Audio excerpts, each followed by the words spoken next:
Hello Velos, how you doing?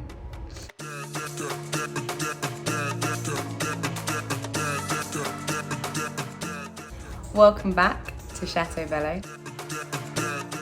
This is Davinia, the creator and founder of Chateau Velo, here to help you learn a little bit more about indoor cycling.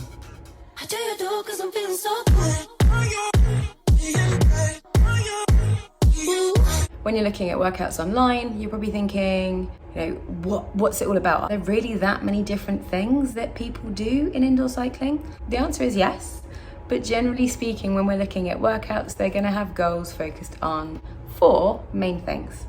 So you're going to be looking at endurance, you're going to be looking at speed, you're going to be looking at strength, and then we're going to be looking at power. Let's talk a little bit more about what each of those words mean. I always like to think of indoor cycling a little bit like a pyramid, and that we want to start at the bottom with our foundational skills, and then we're going to work our way up. The first level is endurance. Quite literally, it's about doing something for a length of time. Endurance is about being able to ride for longer. When you first start training, when you first start cycling, it can sometimes be painful, to say the least, on the saddle. So literally getting that time in is really important. You don't need to worry about anything other than your form on the bike to make sure that you're starting in a way that sets you up for success in the future. So making sure you've got your bike set up correctly, making sure you're comfortable with, keeping light in the shoulders, hinging at the hip, using those legs both going down and coming up, and just keep doing that for a while. You don't want to go too fast, you don't want to go too slow, so moderate resistance, moderate pace, you can vary it, but you're not looking for anything extreme. With endurance, it's just about getting that time in and building it up. Next up, my favorite, strength. Strength is about the ability of a muscle to exert force. What does that mean on a bike? On a bike, it's all about using your legs to push, to create movement from nothing.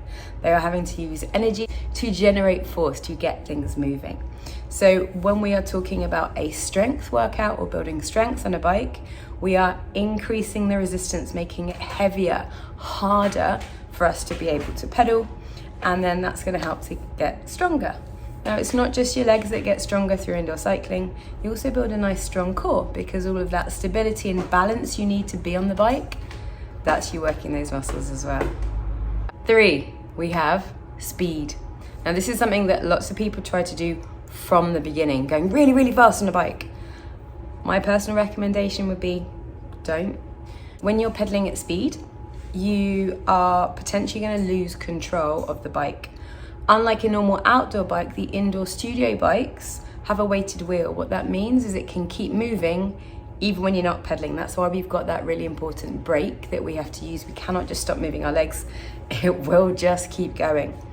And so there's always a danger that if you're trying to go really, really fast, you take that resistance down, and that means that you haven't got anything on that wheel. And once you get it going above a certain speed, it just goes off on its own. We want to make sure we are always the ones riding the bike and that the bike is not riding us. So when we start working up to speed, you will want to make sure there is some resistance on that wheel. There is something that you are always feeling that you're pushing against as you're cycling.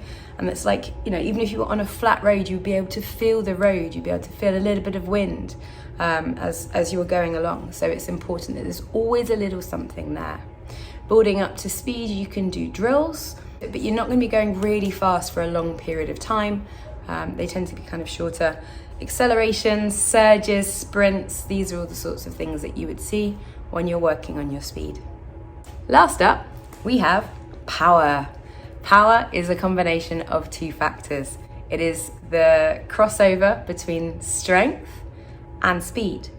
What we do with power is that we are trying to generate that force quickly. We're thinking about explosive strength. So that's where we're increasing the resistance, we're going heavy, and then again, we're gonna start pushing that pace. We're gonna try to move our legs a little bit faster than we were before. Again, with power workouts, you're aiming to increase your power output. That's a really useful metric, a really important metric for road cyclists. If you have computers on your bike, or you have access to that information for the bikes that you're riding, then power is amazing. You want to be aiming to increase your power output because it means that you're doing more, you're generating more force at a higher rate, at a higher speed or cadence. When we're thinking about increasing our power, that's something that's just going to come. We're increasing our strength, increasing that resistance, pushing for a little bit with our speed, coming back, pushing a little bit with speed, coming back, and gradually we're going to start to build that up as well. If you've got any questions, feel free to hit me up in the comments. If you found that useful, please do like and subscribe. Subscribing means you can come join us for all of the rides that we put up. Everything is completely free. I would love to have you ride with me here at Chateau Velo. I look forward to seeing you soon.